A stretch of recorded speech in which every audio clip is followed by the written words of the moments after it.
السلام علیکم ناظرین، پروگرام ہے غامدی کے ساتھ اور میں ہوں زنیرہ اظہر۔ ہمارا آج کا پروگرام خصوصی طور پہ 23 مارچ 1940 کو منظور ہونے والی قرارداد پاکستان کے حوالے سے ہے، اور آج ہم یہ ڈسکس کریں گے غامدی صاحب کے ساتھ کہ پاکستان کو کیسا ملک ہونا چاہیے، مذہبی، جمہوری یا سیکولر۔ السلام علیکم غامدی صاحب۔ وعلیکم السلام۔ غامدی صاحب، یہ تو ہم بعد میں ڈسکس کریں گے کہ کیسا ملک ہونا چاہیے، لیکن اتنے سال گزرنے کے بعد بھی ہم انہی بحثوں میں الجھے ہوئے ہیں ابھی تک۔ یہ کیوس ہے، یہ کنفیوژن ہے، یا اچھی بات ہے یہ بحثیں ہونا؟ میرا تو خیال یہ ہے کہ اس نے پوری کی پوری قوم کو تقسیم کر کے رکھ دیا ہے۔ یہ بحث جن لوگوں نے اٹھائی انہوں نے غالباً اس کو محسوس نہیں کیا کہ اگر یہ بحث اسی طرح اٹھتی رہی اور اسی طریقے سے اس پر لوگ اپنی اپنی آراء پیش کرتے رہے تو کبھی بھی قوم کے اندر اپنے نصب العین یا اپنے مقصد کے لیے وحدت نہیں پیدا ہو سکے گی۔ یہ تو نہیں ہو سکتا کہ ساری کی ساری قوم ایک طرح سوچنا شروع کر دے۔ اللہ تعالیٰ نے خیالات میں، افکار میں بڑا تنوع رکھنا ہے، سوچنے کے انداز میں بھی رکھا ہے، لیکن اس طرح کی بحث اگر کہیں پیدا ہو جائے جہاں آپ ریاست کی شخصیت ہی متعین نہیں کر پا رہے تو اس سے بڑے مسائل پیدا ہو جاتے ہیں۔ میرے نزدیک تو اس بحث کو اٹھنا ہی نہیں چاہیے تھا، اور اس کی بڑی بنیادی وجہ یہ ہے کہ جب آپ ریاست کا نظم قائم کر رہے ہوتے ہیں تو ریاست کے بارے میں یہ طے کرنا کہ اس کا کوئی مذہب ہوگا، اس کا کوئی نظریہ ہوگا، یہ بجائے خود اس کو استبدادی بنانا ہے۔ صحیح۔ اس کا مطلب یہ ہے کہ ایک نسل کے لوگوں نے یہ فیصلہ کر لیا کہ وہ ریاست کو ایک خاص صورت دے دیں گے۔ میں اس کی مثال دیتا ہوں آپ کو۔ ترکی کے بارے میں یہ طے کر دیا گیا کہ وہ ایک سیکولر اسٹیٹ ہوگا۔ ٹھیک۔ یہ بھی ایک نظریہ ہے۔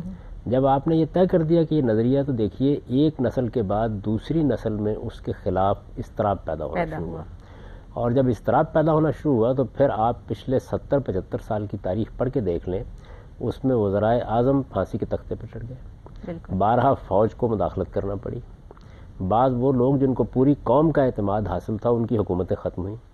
قوم کیا چاہتی ہے یہ زیر بحث نہیں رہا، اور ترکی میں ایک بچی جو تعلیم حاصل کرنا چاہتی ہے وہ آج اس بحث کا ہدف ہے کہ وہ اسکارف لے سکتی ہے یا نہیں لے سکتی۔ مجھے اس سے بحث نہیں ہے اس وقت کہ اسکارف لینا دین کا تقاضا ہے یا نہیں۔ میں یہ کہتا ہوں فرض کر لیجئے اس کی روایت کا تقاضا ہے، فرض کر لیجئے کہ یہ اس کی قبائلی زندگی کا لازمہ ہے۔ یہ آپ کو کیا حق ہے کہ آپ ریاست کی سطح پر اس کا فیصلہ کریں؟ یعنی یہ وہ چیز ہے جو کسی بھی نظریاتی ریاست میں، خواہ وہ سیکولر ہو، خواہ آپ اس کو اسلامی کہہ لیں یا مذہبی کہہ لیں، لازماً پیدا ہو جائے گی۔ تو میرے نزدیک فیصلہ اس میں کرنا چاہیے کیا ہم کوئی استبدادی ریاست قائم کرنا چاہتے ہیں، یعنی جس میں ایک نسل کے لوگوں نے، ایک کانسٹیٹیوئنٹ اسمبلی نے، ایک موقع پر جو لیڈرشپ ہے اس نے مل بیٹھ کے طے کر دیا ہے کہ ابدی طور پر اب اس ریاست کے اوپر یہ ٹھپا لگا دیا گیا ہے، اس کی یہ شناخت قائم کر دی گئی ہے۔ تو یہ تو ریاست کو ایک زندہ وجود فرض کر لینا ہے کہ جس میں اب انسانوں کو پیدا ہی نہیں ہونا۔ ٹھیک، اور یہ ہمیشہ اسی طرح رہے گی؟ یہ ہمیشہ اسی طرح رہے گی۔ یہ تو ایک جمود ہو گیا نا، وہ تو ممکن نہیں ہے کہ زندہ قومیں، سوچنے والی قومیں، بس استبداد اور جمود جو ہے یہ آپ جہاں بھی پیدا کر دیں گے تو وہاں سوائے اس کے کہ خلفشار پیدا ہو۔ بہت سے لوگوں کا یہ خیال ہوتا ہے کہ اگر آپ ایک مرتبہ کوئی چیز طے کر کے اس کو لوگوں کے اوپر مسلط کر دیں تو اس سے نظم پیدا ہو جاتا ہے، ڈسپلن پیدا ہو جاتا ہے، جی بالکل، یہ جہت متعین ہو جاتی ہے۔ میں آپ سے عرض کرتا ہوں کہ ایسا کبھی نہیں ہوتا، اس سے گھٹن پیدا ہوتی ہے۔ جب یہ گھٹن پیدا ہوتی ہے تو انسان چونکہ آزاد پیدا کیے گئے ہیں۔ سیدنا عمر رضی اللہ عنہ نے ایک موقع پر اپنے گورنر کو کہا تھا کہ تم نے ان لوگوں کو غلام کب سے بنا لیا، ولدتہم امہاتہم احرارا، جن کو ان کی ماں نے آزاد جانا تھا۔ صحیح۔ انسان چونکہ اپنی اس آزادی کا استعمال کرنے سے باز نہیں آتا، وہ اپنی آزادی کا استعمال لازماً کرے گا، اور جیسے ہی وہ کرے گا تو گروہ در گروہ بنتے چلے جائیں گے۔ ہر گھٹن، ہر استبداد اصل میں گروہوں میں بانٹتا ہے، اور جیسے ہی آپ آزادی اور حریت کے ساتھ لوگوں کو جینے دیتے ہیں اور ان کو یہ احساس دلاتے ہیں کہ وہ اپنے فیصلے کر سکتے ہیں، تو ان کے اندر ایک دوسرے کے لیے عزت اور احترام کے جذبات پیدا ہونا شروع ہو جاتے ہیں۔ ٹھیک، تو ہمارا کیونکہ پروگرام قرارداد پاکستان کے لحاظ سے ہے، تو جس وقت یہ سارے ڈیسیجنز ہو رہے تھے ہماری لیڈرشپ میں کہ ایک اس طرح کا ملک وجود میں آنا چاہیے جو بالکل آزاد ہو مذہبی طور پہ اور اپنے کلچر کے لحاظ سے، اس وقت کیا فیصلہ ہوا تھا ہمارے بڑوں کے درمیان کہ ایک مذہبی ریاست ہوگی یا جمہوری ہوگی؟ سیکولر کا تو اس وقت کوئی سوال ہی پیدا نہیں ہوتا تھا۔ وہ کیسا چاہتے تھے اس ملک کو؟ اس میں میرا خیال یہ ہے کہ جو آخری رائے ہے وہ اس شخص کی ہونی چاہیے کہ جو اس ملک کا بانی ہے، یعنی قائد اعظم محمد علی جناح کی گفتگویں، تقریریں، جو کچھ انہوں نے کہا ہے اس کو آپ پڑھ لیجئے۔ وہ اس کو ایک خالص جمہوری ریاست بنانا چاہتے ہیں. صحیح. اور میرے نزدیک یہی وہ چیز ہے کہ جو فیصلہ کن ہونی چاہیے، کیونکہ ریاست کے بارے میں یہ طے کرنا کہ وہ مسلمان ہے، وہ غیر مسلم ہے، وہ منافق ہے، وہ کافر ہے، یہ بات میری کبھی سمجھ میں نہیں آ سکی. ریاست کے بارے میں تو صرف یہ طے کیا جائے گا کیا وہ استبدادی ہے یا جمہوری ہے، کیا اس میں کسی خاندان نے حکومت کرنی ہے، کسی خاص گروہ نے حکومت کرنی ہے، کسی طبقے نے حکومت کرنی ہے، کسی پوپ نے حکومت کرنی ہے، وہاں برہمنوں کی حکومت قائم ہونی ہے، یا اس میں لوگوں نے حکومت کرنی ہے. یعنی حکومت کس نے کرنی ہے اور کیسے کرنی ہے، یہ چیز ہے کہ جو زیر بحث آتی ہے. جی. اس کا اسٹرکچر کیا ہوگا، کیونکہ یہ تو آپ کو طے کرنا پڑے گا نا. تو اس میں یہ فیصلہ سنا دیا گیا کہ پاکستان میں قائد اعظم کی اولاد حکومت نہیں کرے گی. بانی پاکستان کی بادشاہت نہیں قائم ہوگی وہاں پہ، بلکہ وہ ایک جمہوری حکومت ہوگی جس میں وہاں کے لوگ فیصلہ کریں گے کہ ان کا قانون کیا ہونا ہے، ان کا ضابطہ کیا ہونا ہے، ان کو اپنے فیصلے کس طریقے سے کرنے ہیں، ان کی روایات کا کس طرح ان کی ریاست میں ظہور ہونا ہے، یہ فیصلہ وہاں کے لوگ کریں گے. ٹھیک. اس پس منظر میں قائد اعظم سے جب یہ پوچھا جاتا ہے کہ کیا اس ریاست میں شریعت کا قانون ہوگا، وہ کہتے ہیں کیوں نہیں ہوگا. یہ دیکھیے بڑی سادہ بات ہے، وہاں لوگ ہیں، وہ لوگ کون ہیں، وہ مسلمان ہیں. تو مسلمان کیا اپنی شریعت کو یا اپنے دین کو چھوڑ دیں گے؟ یعنی ان کا نقطہ نظر بہت سادہ ہے. وہ ایک جمہوری ریاست ہے. اس جمہوری ریاست میں مسلمانوں کا اگر کوئی عقیدہ ہے تو اس کا بھی فطری طور پر ظہور ہو جائے گا. اگر ان کا کوئی اپنا قانون اور روایت ہے تو اس کا بھی فطری طور پر ظہور ہو جائے گا. اور اگر انہوں نے اپنے سامنے کوئی آدرش، کوئی نصب العین رکھا ہے تو اس کا بھی ظہور ہو جائے گا. تو یہ میرے نزدیک قائد اعظم کا جواب تو میری سمجھ میں آتا ہے، یہ بالکل ٹھیک ہے. یعنی وہ جو بات کہہ رہے ہیں وہ نہ یہ کہہ رہے ہیں کہ یہ ایک مذہبی ریاست ہوگی، نہ وہ یہ کہہ رہے ہیں کہ یہ کوئی سیکولر ریاست ہوگی. وہ کہتے ہیں یہ ایک جمہوری ریاست ہوگی، اور مسلمانوں نے یہ ملک اس لیے حاصل کیا ہے کہ وہ اپنے مذہب، اپنے عقیدے، اپنی روایات، اپنی ثقافت کے لحاظ سے زندگی بسر کر سکیں. تو جب انہوں نے زندگی بسر کرنی ہے تو اگر ان کا کوئی مذہب ہے اور اس کا ریاست سے کوئی تعلق ہے تو ظہور پذیر ہو جائے گا. وہ خود ہی ریفلیکٹ یعنی ان کے ہاں ظہور پذیر ہونے کا عمل ہے جو زیر بحث ہے. میں نے کسی مقام پر بھی ان کے ہاں وہ تصورات نہیں پڑھے، نہ وہ دیکھے ہیں جو بعد میں بدقسمتی سے ہمارے ہاں بعض آئینی اصطلاحات میں ظہور شامل کر لیے گئے. تو وہ کہاں سے آئے گاندھی صاحب؟ وہ ہمارا مذہبی طبقہ لایا. یہ بات یہ ہے کہ اس سے پہلے جب پاکستان نہیں بنا تھا اس وقت بھی انگریزوں نے بہت سے ادارے قائم کر دیے تھے. ہمارے علماء کی بہت سی جمعیتیں وجود میں آ گئی ہوئی تھیں. خود علماء نے بہت سے مذہبی ادارے قائم کر دیے تھے.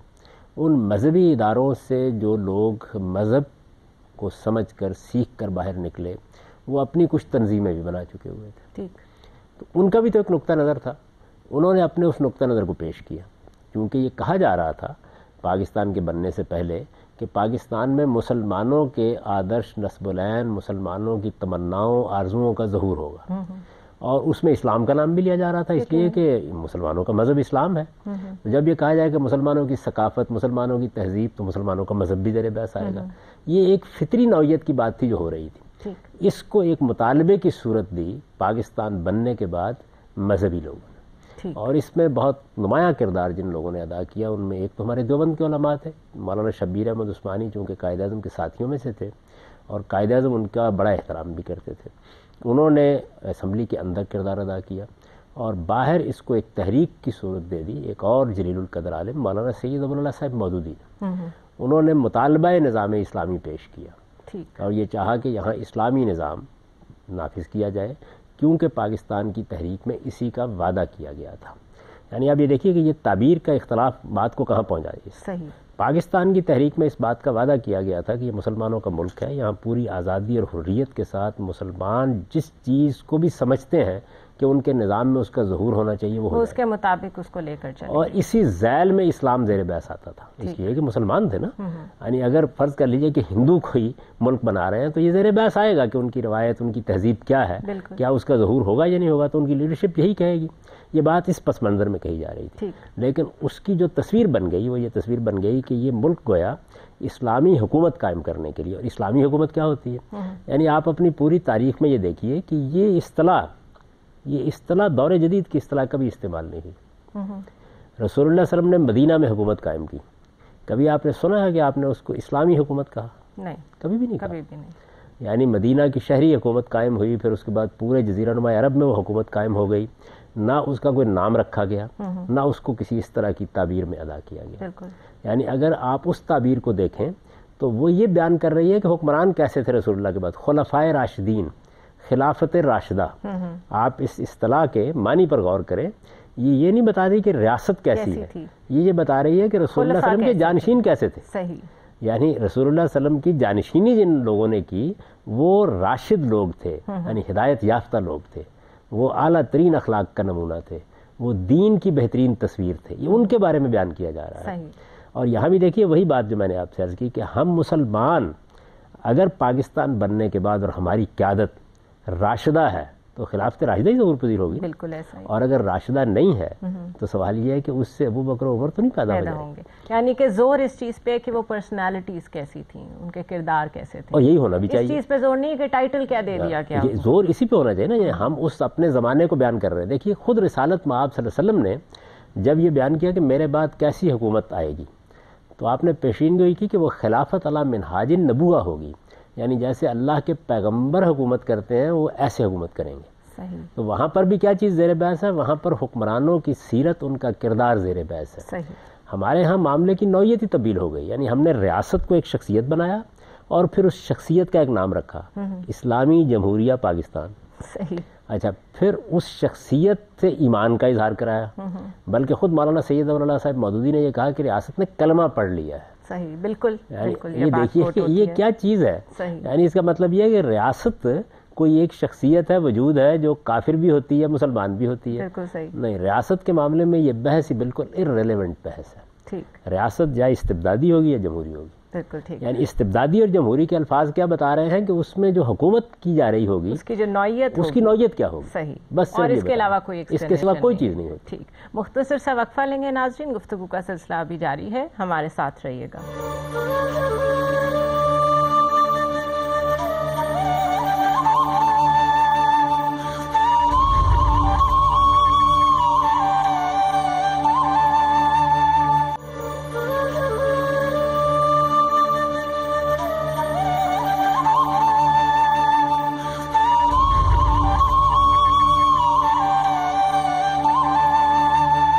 ویلکم بیک ناظرین. آج 23 مارچ کے اس خصوصی پروگرام میں ہم آپ کے سامنے ہیں اور ہم یہ ڈسکس کر رہے ہیں کہ پاکستان کی جو ریاست ہے اس کو کیسا ہونا چاہیے مزاج میں، مذہبی ہونا چاہیے، جمہوری ہونا چاہیے یا سیکولر ہونا چاہیے. غامدی صاحب، یہ سورہ حج کی ایک آیت ہے. یہ اہل ایمان وہ لوگ ہیں کہ اگر ہم نے ان کو سرزمین میں اقتدار بخشیں گے تو نماز کا اہتمام کریں گے، زکوٰۃ ادا کریں گے، بھلائی کا حکم دیں گے اور برائی سے روکیں گے. اور دین یہ بھی کہتا ہے کہ پورے کے پورے دین میں داخل ہو جاؤ. جو اسلامی مملکت کے حامی لوگ ہیں وہ زیادہ تر یہ کہتے ہیں کہ اسلام نے پورا ایک سسٹم دیا ہے، ایسا ایک سیاسی نظام دیا ہے جس کے تحت حکومتوں کو چلانا چاہیے اور ویسی ہی ایک مملکت اسلامی ہونی چاہیے. تو جو لوگ یہ باتیں کرتے ہیں کہ جی اس کو سیکولر ہونا چاہیے یا جمہوری ہونا چاہیے، وہ محض خواہشات کے گھوڑے دوڑاتے ہیں. اور اگر ایوب خان کے دور سے ہم دیکھیں تو انہوں نے بھی کوشش کی تھی تھوڑا سا سیکولر کرنے کی ہمارے ملک کو، لیکن سنا ہے بہت ری ایکشن آیا تو وہ بھی واپس اسلامی جمہوریہ پاکستان کی طرف آ گئے. اس پہ ذرا روشنی ڈالیے کہ کیا دین کوئی پولیٹیکل سسٹم دیتا ہے اور ظاہر ہے پھر اگر مسلمان ہے تو اسی کے مطابق چلنا پڑے گا؟ اس پہ 2-3 باتیں ہیں. پہلی چیز تو یہ ہے کہ اسلام کوئی پولیٹیکل یا کوئی اکنامک سسٹم نہیں دیتا، یہ دینا بھی نہیں چاہیے. اس نے معیشت اور سیاست دونوں کے بارے میں کچھ اصول دیے، ٹھیک، وہ دینے کی ضرورت ہے.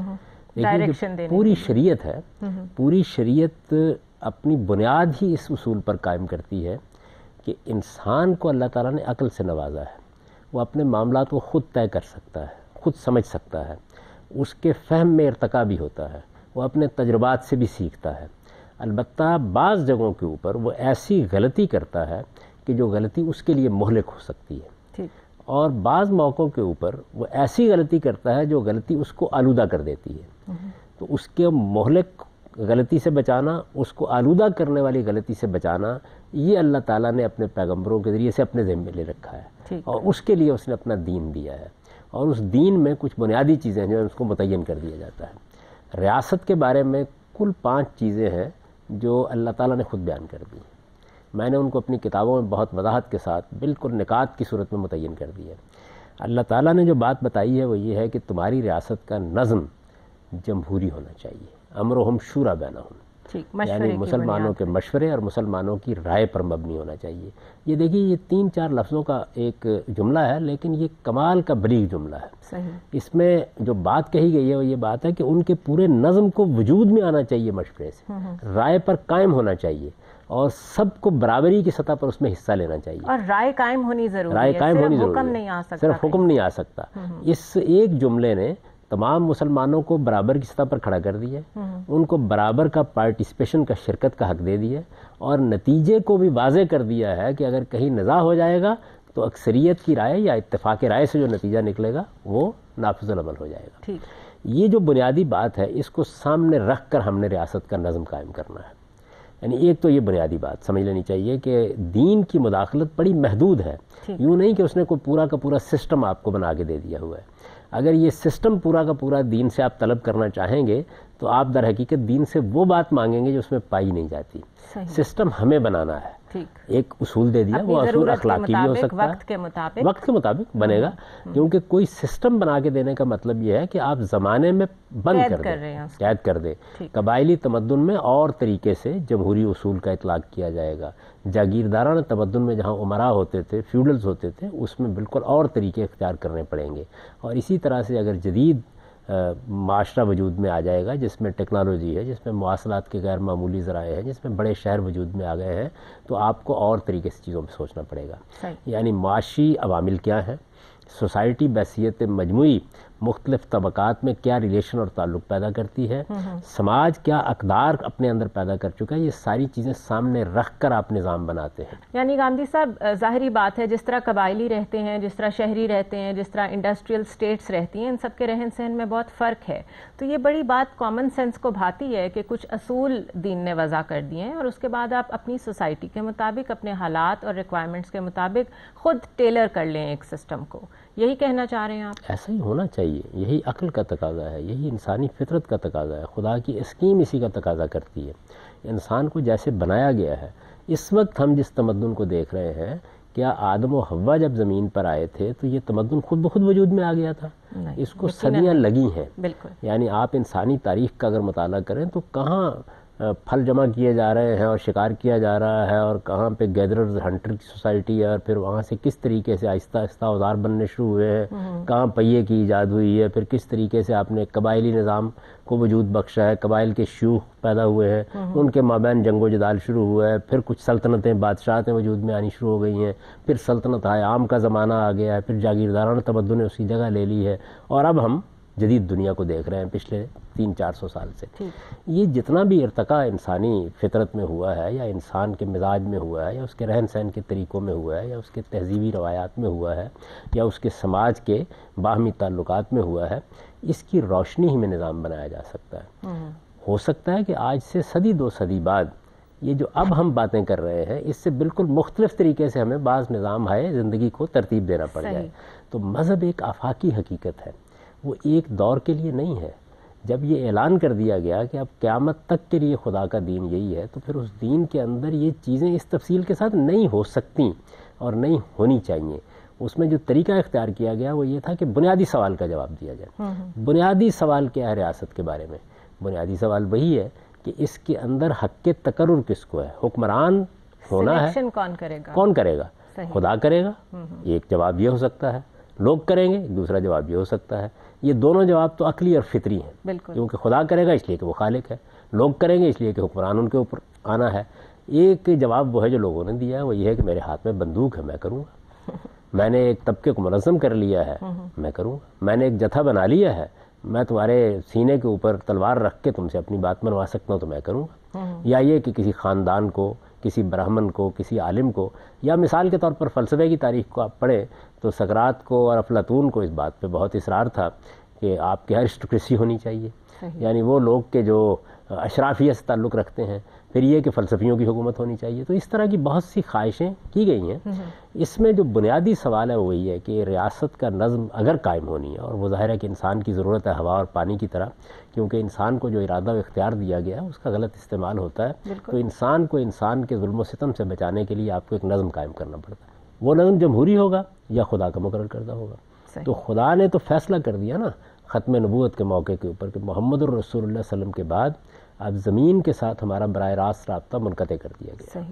اب انسانوں کو ہمیشہ کے لیے محمد الرسول اللہ کی دی ہوئی ہدایت ہی پر زندگی بسر کرنی ہے. جب یہ طے ہو گیا تو اب اس کا مطلب ہے کہ خدا تو تقرر کرے گا نہیں، تو انسانوں ہی کو تقرر کرنا ہے. یہ بنیادی بات ہے اور مل بیٹھ کے اس میں اب جیسے کہ آپ نے پیچھے کہا تھا کہ اگر آپ یہ طے کر لیں گے کہ یہ ایک اسلامی ریاست ہے تو اس کا مطلب یہ ہے کہ لوگوں کو آپ نے پابند کر دیا ہے کہ وہ اب اس کو ایسی ریاست رکھیں. ٹھیک، یہ میں اچھے اور برے کی بات نہیں کر رہا، میں خود مسلمان ہوں اور ظاہر ہے کہ مجھے اسلام ہی پسند ہوگا، لیکن یہ آئندہ نسلوں کے لیے طے کرنا یہ حدود سے تجاوز کرنا ہے. اس کا نتیجہ کیا نکلے گا؟ ایک کشمکش ریاست کے اندر، سوسائٹی کے اندر پیدا ہو جائے گی. بالکل اسی طرح کی صورتحال اس وقت ہوگی جب آپ کہیں گے یہ ایک سیکولر ریاست ہے یا نیم سیکولر ریاست ہے، جو بھی آپ کہیں گے اس کا مطلب ہے آپ اس کی نیچر طے کر رہے ہیں.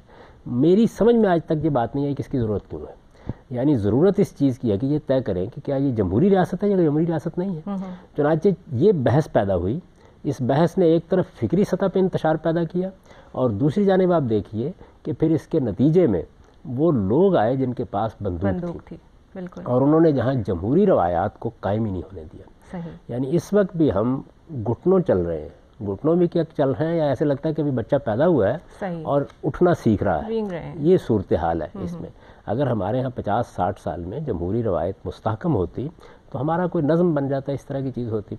وہ لوگ جو یہ کہتے ہیں کہ یہاں سیکولر ریاست ہونی چاہیے، وہ نہ اسلام کو سمجھتے ہیں، نہ مسلمانوں کو سمجھتے ہیں، نہ اس زمین کو سمجھتے ہیں. ان کا خیال غالباً یہ ہے کہ مسیحی دنیا میں چونکہ سیکولرزم کو بطور ایک نقطہ نظر کے اختیار کر لیا گیا، اور وہ بھی کہاں اختیار کیا گیا اس میں بھی لوگ بہت کم جانتے ہیں. دیکھیے، برطانیہ کی ریاست سیکولر ریاست نہیں ہے، وہ ایک مسیحی ریاست ہے.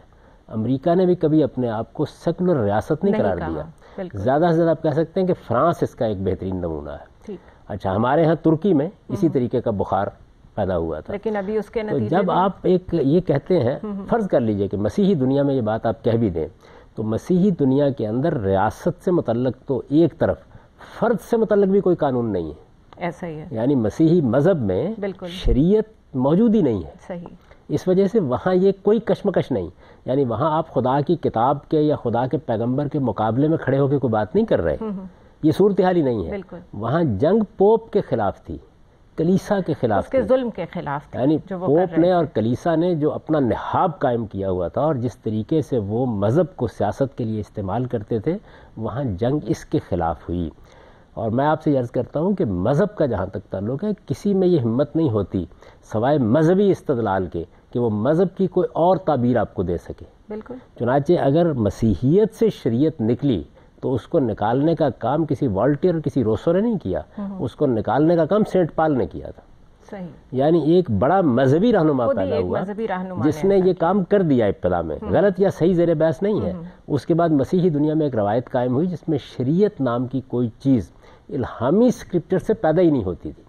تو وہاں پر مقابلہ کس سے تھا؟ پوپ سے. پوپ ایک انسان ہے، اس کو چیلنج کر دیا گیا اور خود مذہبی بنیادوں پر بھی چیلنج کیا گیا، تو ان کے پاس کوئی جواب دینے کی چیز موجود نہیں. اور لوگ یہ سمجھتے ہیں کہ شاید سیکولرزم کی تحریک اس چیز کا نام ہے کہ مذہب کو چیلنج کر دیا، مذہب کو چیلنج کر دیا گیا. ہمارے ہاں مسلمان ملکوں کے اندر یہ ممکن ہی نہیں ہے.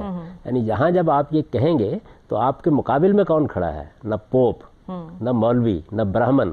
آپ کے مقابلے میں قرآن کھڑا ہو جاتا ہے. اور اس وجہ سے عام مسلمانوں کے اندر آپ اس کو قائم ہی نہیں کر سکتے. یہاں جو بات کرنی چاہیے وہ یہ ہے کہ ایک جمہوری ریاست ہوگی جہاں بھی مسلمانوں کا نظم ہوگا. جمہوری ریاست ہوگی. جمہوری ریاست میں مسلمان فیصلہ کریں گے کہ آج ان کا قانون کیا ہے، کل ان کا قانون کیا ہے. اس کے لیے کوئی حق نہیں ہے کہ آج کی نسل آنے والوں کے لیے ریاست کی ایک شخصیت بنائے اور پھر اس کے اوپر ایک نام لگا دے اور لوگوں کو اس کا پابند کر دے. یعنی یہ ایک زندہ معاشرہ ہے. یہ بھی ایک طرح کا استبداد ہے گاندھی. وہ استبداد میں نے آپ کو مثال دی کہ ایک بڑے لیڈر نے جب ترکی کو منظم کیا تو اچھی نیت یا بری نیت اس میں اس نے ایک نظریہ دے دیا. جب نظریہ دے دیا تو نظریے کی حفاظت کون کرے گا؟ اگر نظریے کی حفاظت لوگوں کو کرنی ہے تو نظریہ دینے کی ضرورت نہیں، لوگوں کا شعور ہوگا تو کرتے رہیں گے. اور اگر نظریے کی حفاظت بندوق نے کرنی ہے تو پھر جمہوری ریاست قائم نہیں ہو سکتی. تو میں نے عرض کیا نا کہ ایک ایسی المناک صورتحال ہے کہ آج بھی ترکی کی ایک بچی یہ جدوجہد کر رہی ہے کہ وہ اسکارف لے سکتی ہے یا نہیں لے سکتی، وہ نماز پڑھ سکتی ہے یا نہیں پڑھ سکتی، وہ اذان کیسے دے گی. یعنی یہ گویا یوں سمجھ لیجیے کہ سیکولرزم یہ کیا چیز ہے. تو کیا یہ مقصود ہے؟ یعنی لوگوں کو یہ جدوجہد کرنی پڑے گی؟ نہیں، آپ ایک جمہوری ریاست قائم ہونے دیجئے اور کسی کو یہ حق نہیں ہے کہ پارلیمنٹ میں جو لوگ منتخب ہو کر آئے ہیں وہ اگر اپنے مذہب، اپنی روایات، اپنے عقائد کے مطابق کوئی فیصلہ کرنا چاہے تو ان کی اکثریت کی رائے کے مقابل میں کھڑا ہو جائے. وہ اکثریت کی رائے نافذ ہوگی. مجھے اور آپ کو حق حاصل ہے کہ ہم اس سے اختلاف کریں، یعنی ہم بھی عملاً اس کو مانیں گے قانون کے طور پر، ہم اختلاف کریں گے، رائے عامہ کو ہموار کرتے رہیں گے. اس کو جمہوریت کہتے ہیں. تو میرے نزدیک اگر آپ مجھ سے پوچھیں تو پاکستان کو ان میں سے کسی چیز کی ضرورت نہیں تھی، نہ اس نام کی، نہ یہ بات کہنے کی کہ اس کا سرکاری مذہب کون سا ہوگا، نہ اس نوعیت کی. یہاں مسلمان بستے تھے. پاکستان کو ایک جمہوری ریاست ہونا چاہیے تھا اور ہونا چاہیے. صحیح. ناظرین، ابھی گفتگو کا سلسلہ جاری ہے. It's time for a short break.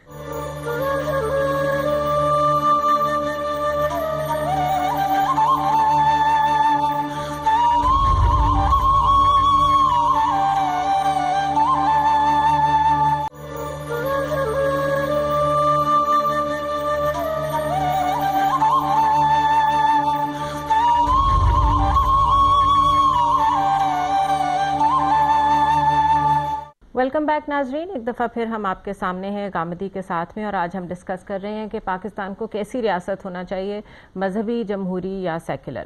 Ghamidi صاحب، ہوتا یہ ہے کہ جب ہم اس بات پہ زور دیتے ہیں کہ یہ ایک اسلامی ریاست ہے تو وہ لوگ خوف زدہ ہو جاتے ہیں جو تھوڑے سے سیکولر ویوز رکھتے ہیں، یا جن کو مذہب کی رائج شکل جو ہے اس سے کچھ خوف محسوس ہونے لگا ہے کیونکہ اس میں زور زبردستی اتنی ہے. جب ہم اس کو سیکولر سائڈ پہ یا جمہوری نظام کہنے کی، ایک ڈیموکریٹک کنٹری کہنے کی کوشش کرتے ہیں تو مسلمان یہ سمجھنا شروع ہو جاتے ہیں کہ جی ہمارے دین کو کوئی خطرہ لاحق ہو گیا ہے. اسی طرح یہ بھی سمجھا جاتا ہے کہ اگر یہ مذہبی ریاست بن گئی تو یہاں پہ جو مائنورٹیز ہیں ان کے ساتھ تو بہت برا سلوک ہوگا کیونکہ پہلے کوئی اچھی مثالیں ہم نے قائم نہیں کی ہوئی. تو اس کی بیچ کی راستہ موجودہ شکل میں، موجودہ صورتحال میں کیسے نکالا جائے کہ دونوں سائڈز مطمئن ہو کے یہاں رہ سکیں؟ دیکھیے، میں تو یہ کہتا ہوں کہ بیچ کا راستہ اصل میں تاریخ نے نکال دیا ہے. آپ کو نکالنے کی ضرورت ہی نہیں ہے. وہ یہ ہے کہ یہ کوئی استبدادی نظام نہیں ہے، یہ ایک جمہوری ریاست ہے. یہاں پر مسیحی ہیں، یہاں پر بدھ ہیں، یہاں پر سکھ ہیں، یہاں پر ہندو ہیں، یہاں پر مسلمان ہیں، اور خود مسلمانوں کے اندر کوئی دیوبندی ہے، کوئی بریلوی ہے، کوئی اہل حدیث ہے. ان کے مختلف مکاتب فکر ہیں. بلکہ وہ لوگ بھی ہیں جو دین کے معاملے میں اس نوعیت کی کنوکشن نہیں رکھتے یا دین کے معاملے میں شبہات میں مبتلا ہیں. ہر طرح کے لوگ موجود ہیں. یہ سارے کے سارے لوگ پاکستان کے شہری ہیں، اور ان لوگوں کو یہاں کس اصول پر حکومت قائم کرنی ہے؟ جمہوریت کے اصول پر. یہ اصول دین نے بھی دیا ہے. اس اصول پر دنیا میں بھی اب کم و بیش اتفاق ہو گیا. یعنی دنیا بھی وہیں پہنچ گئی ہے جہاں خدا کے پیغمبروں نے اس کو کھڑا کیا تھا. بڑی دیر لگی اس میں. یعنی خود مسلمانوں کے بارے میں ہمیں یہ معلوم ہے کہ امرهم شورى بینہم کے اصول پر انہوں نے خلافت راشدہ کے بعد حکومتیں نہیں قائم ہونے دی. ایک لمبے عرصے تک خود ان کا معاملہ بھی یہ ہوا کہ انہوں نے ملوکیت قائم کر دی، اور پھر ہم بادشاہتوں میں پلے بڑھے. اور بادشاہتوں میں بڑھنے کی وجہ سے اب بھی ہمارے اندر جمہوری مزاج یا جمہوری افتاد طبع نہیں پیدا ہو سکے. یہ مسلمانوں کا المیہ ہے. لیکن دنیا پہنچ گئی وہاں پہ، یہاں تک کہ اب اس کے اثرات ہم پر بھی پڑ رہے ہیں. اگر دنیا یہاں پہنچ گئی ہے اور خدا کا دین بھی یہی کہتا ہے تو یہ طے ہو گیا کہ پاکستان ایک جمہوری ریاست ہوگی. اس جمہوری ریاست کے اندر سب لوگ آزادی کے ساتھ رہیں، اپنی اپنی رائے دیں، اپنا نقطہ نظر بیان کریں. کسی آدمی کے پیچھے آپ لٹ لے کے نہیں پڑیے. لوگ اخبارات نکالیں، لوگ اپنے چینل قائم کریں، اور پوری آزادی کے ساتھ جو بات وہ سمجھتے ہیں، دین کے اندر کھڑے ہیں، دین کی کسی تعبیر میں آپ سے مجھ سے اختلاف کر کے اپنی بات بیان کریں، شائستگی اور تہذیب کے ساتھ، جیسے کہ ایک زندہ اچھے معاشرے میں ہوتا ہے. بحث ہونے دیں. یہ بحث ہوگی، اس کے بعد آپ نے طے کر لیا کہ ہم نے ایک پارلیمنٹ بنا دی ہے، لوگوں نے منتخب کر کے یہ قانون سازی کرے گی. وہاں کوئی بھی قانون زیر بحث آ جائے گا. جب وہ زیر بحث آئے گا وہ قانون مذہبی بنیاد پر بھی ہو سکتا ہے، وہ غیر مذہبی بنیاد پر بھی ہو سکتا ہے، اس کی بنیاد کامن لا بھی ہو سکتی ہے، کوئی آپ کا عرف، کوئی آپ کی روایت بھی ہو سکتی ہے، کوئی ضرورت اور مصلحت بھی ہو سکتی ہے. جس بنیاد پر بھی قانون زیر بحث آئے گا وہاں پر جو لوگ بیٹھے ہوئے وہ کون ہیں؟ ان میں اگر وہ ریپرزنٹیٹیو ہیں، ان کو منتخب کیا گیا ہے. ان لوگوں کے اندر اگر اچھے مسلمان ہیں تو مجھے نہیں اس کا کوئی تصور پیدا ہوتا کہ وہ اپنے مذہب کے خلاف قانون سازی کر دیں. اور اگر مذہب کے مطابق کسی قانون کے لیے ان سے کہا جائے گا کہ یہ ترمیم کی جائے، تغیر کی جائے، تو اس کے خلاف کھڑے ہو جائیں گے. اس کا کوئی سوال نہیں ہے. چنانچہ جو لوگ یہ چاہتے ہیں کہ اس ریاست کے اندر اسلام کا ظہور ہونا چاہیے تو انہیں لوگوں پر توجہ کرنی چاہیے. یعنی وہ لوگ جو اس ریاست کا، جیسے میں نے آپ سے عرض کیا نا کہ انہیں پھر وہ لوگ پیدا کرنا چاہیے کہ جو لوگ ہمارے ارباب حل وقت ہوں، جو اسلام سے محبت کرتے ہوں، جو اسلام پر شرع صدر رکھتے ہوں، جو اسلامی شریعت کا فہم رکھتے ہوں، وہ لوگ پیدا ہوں گے، ان کا فہم ہوگا، ان کی بصیرت ہوگی، اس کا ظہور آپ کی پارلیمنٹ میں ہونا شروع ہو جائے گا۔ اچھا، جو لوگ اسلام سے یا اسلام کی تعبیر سے یا کسی مذہبی قانون سے خوفزدہ ہوتے ہیں، اپنی بات کہیں نا، اس کو بیان کریں، لیکن اس اصول کو تسلیم کریں کہ مسلمانوں کی اکثریت چونکہ یہاں ہے تو ان کو اپنے مذہب کے مطابق قانون سازی کا حق ہے۔ ایسا کوئی قانون اگر بن گیا ہے اور آپ کے نزدیک وہ قانون صحیح تعبیر پر نہیں بنا تو آپ کو اس کے اوپر تنقید کا حق حاصل ہے، آپ کو اس سے اختلاف کا حق حاصل ہے، بالکل۔ لیکن اس قانون سے اختلاف کرنے کا مطلب یہ نہیں کہ آپ انارکی پیدا کر دیں۔ جمہوریت اس اصول کا نام ہے کہ اکثریت کی رائے کی بنیاد پر قانون بن جائے گا، اقلیتیں اختلاف کا حق کر سکتی ہیں، بالکل۔ لیکن اقلیتیں اختلاف کیسے کریں گا غامدی صاحب؟ وہ اختلاف کرنے کے لیے ایک بڑا کنڈیوسو اور لسننگ انوائرمنٹ چاہیے ہوتا ہے کہ لوگوں میں صبر ہے، تحمل ہے، وہ آپ کی بات سن رہے ہیں۔ یہاں تو ایک مسلمان فرقہ دوسرے فرقے کی بات سننے کو تیار نہیں ہے، تو کہاں دوسرے مذہب کے لوگ؟ اب جو ملک بنا ہی اقلیتوں کے لیے تھا، مسلمانوں کی بنیاد یہی تھی کہ ہم اپنے مذہب کو صحیح پریکٹس نہیں کر سک رہے ہیں، اپنے کلچر کا صحیح سیف گارڈ نہیں کر سک رہے ہیں، اس کے باوجود آج ہم نے جس طرح دیوار کے ساتھ اقلیتوں کو لگایا ہوا ہے، مسلمانوں کے اس بیہیویئر کو آپ کیسے دیکھتے ہیں؟ یہ وجہ ہے، دیکھیے مسلمانوں کے ہاں خود اپنے دین کا شعور بہت ناقص ہے، وہ اس کی روایات سے بھی واقف نہیں ہیں۔ انہوں نے یہ تصور قائم کر لیا ہے کہ اس ریاست کے اوپر تو گویا اسلام کا نام لکھ دیا گیا ہے، جی۔ اب اس کا نتیجہ یہ ہے کہ ایک خاص طرح کا رویہ وجود میں آ گیا ہے، یعنی پارلیمنٹ میں کوئی بحث کی جائے، میڈیا پر کوئی بحث کی جائے، اخبارات میں کوئی بحث کی جائے، فوراً مذہبی قوتیں منظم ہو کے کنڈمنیشن کا اسلوب اختیار کر لیتی ہیں، یعنی کھلی بحث، گفتگو، بات چیت، اس کی فضا نہیں پیدا ہونے دی جاتی۔ میں جب یہ کہتا ہوں کہ اس کو ایک جمہوری ریاست ہونا چاہیے تو اس کا مطلب یہ ہے کہ آپ اس اصول کو تسلیم کر لیں کہ لوگوں کو آزادی سے اپنی بات کہنی ہے، اپنا نقطہ نظر بیان کرنا ہے۔ ہمارے ہاں اقلیتیں موجود ہیں، اگر وہ کسی مذہبی قانون کو بھی زیر بحث لا رہی ہیں، اس پہ تنقید کر رہی ہیں، تو اس میں کیا خرابی کی بات ہے؟ صحیح، یعنی ہمارے اندر اتنی طاقت ہونی چاہیے، استدلال کی طاقت، کہ ہم اس کا جواب دے سکیں، لوگوں کو مطمئن کر سکیں، اور ان کو اس بات کے لیے تیار ہونا چاہیے کہ بحث ہوگی، مباحثہ ہوگا، لیکن قانون وہی بنے گا جس کو اکثریت کی تائید حاصل ہوگی۔ اور یہ ایک ارتقائی عمل ہے، آج ایک قانون بنے گا، کل ایک دوسرا قانون بن جائے گا، یعنی کسی ریاست کا ایک نام رکھ لینا یا اس کی ایک شناخت قائم کر لینا، اس کی کوئی ضرورت نہیں ہے۔ اصل میں ایک زندہ معاشرہ اپنی تعبیرات میں بھی تنوع پیدا کرتا رہتا ہے، سوچ کے انداز میں بھی تنوع پیدا کرتا رہتا ہے۔ تو جمہوریت کا مطلب یہ ہے کہ ہم نے دو چیزوں کو مان لیا ہے، ایک یہ کہ اکثریت کی رائے سے قانون بنے گا، اور اس پر کوئی پابندی نہیں لگائی جا سکتی کہ اکثریت کی رائے جو ہے وہ مذہب سے رہنمائی نہیں لے گی، روایت سے رہنمائی نہیں لے گی، یہ اس کا کام ہے کہ وہ طے کریں، ان کی مرضی ہے اور ان کو طے کرنا ہے، جس چیز سے وہ چاہے رہنمائی لے، اس پر پابندی نہیں لگائی جا سکتی۔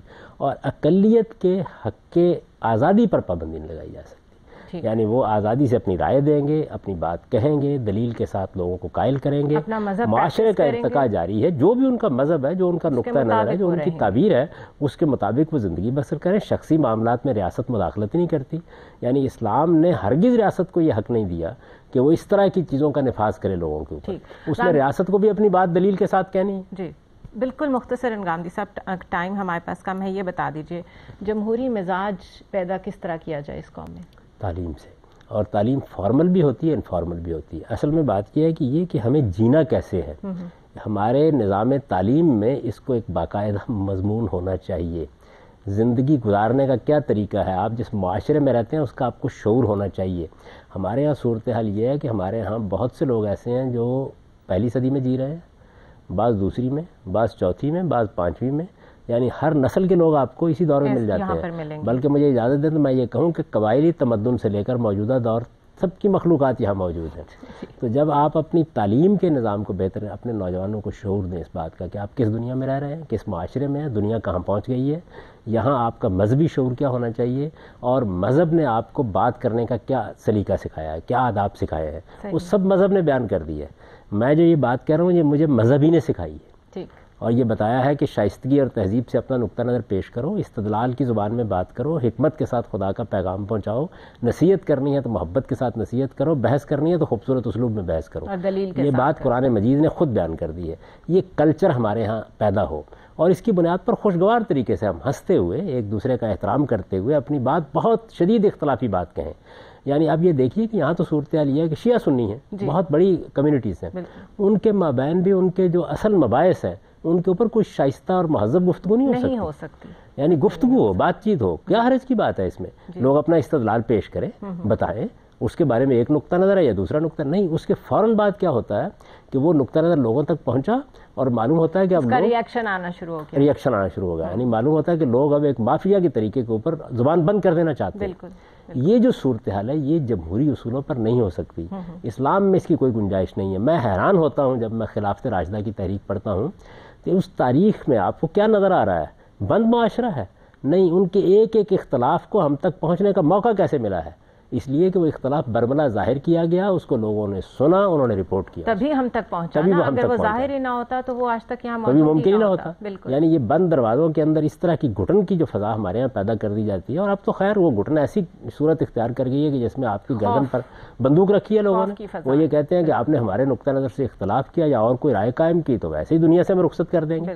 تو جمہوری کلچر پیدا کرنے کے لیے ہمیں انفارمل کا مطلب یہ ہے کہ جیسے ہم یہاں بیٹھے ہوئے گفتگو کر رہے ہیں، تو بے شمار ذرائع اللہ تعالیٰ نے پیدا کر دیا جن کے اندر لوگوں میں سب سے پہلے، میں تو یہ کہتا ہوں ان کو دین سکھانے یا ان کو کوئی اور چیز سکھانے سے بھی پہلے انہیں یہ سکھانا چاہیے کہ انسان کی حیثیت سے انہیں دوسروں کی جان مال آبرو کا احترام کرنا ہے اور دوسروں کو رائے دینے کا موقع دینا ہے، اور کوئی اگر رائے ان سے بالکل مختلف بھی آتی ہے تو اسے احترام کے ساتھ سننا ہے۔ ترقی اور علم کا راز اسی میں مضمر ہے کہ آپ دوسرے کی بات سننے کا حوصلہ پیدا کریں۔ صحیح، بہت شکریہ گامدی صاحب۔ ناظرین، پروگرام آپ نے دیکھا، اس حوالے سے کوئی اور سوال آپ کے ذہن میں ہو تو ہمیں بھیجیے gks@sama.tv پہ۔ مجھے اجازت دیجیے، خدا حافظ۔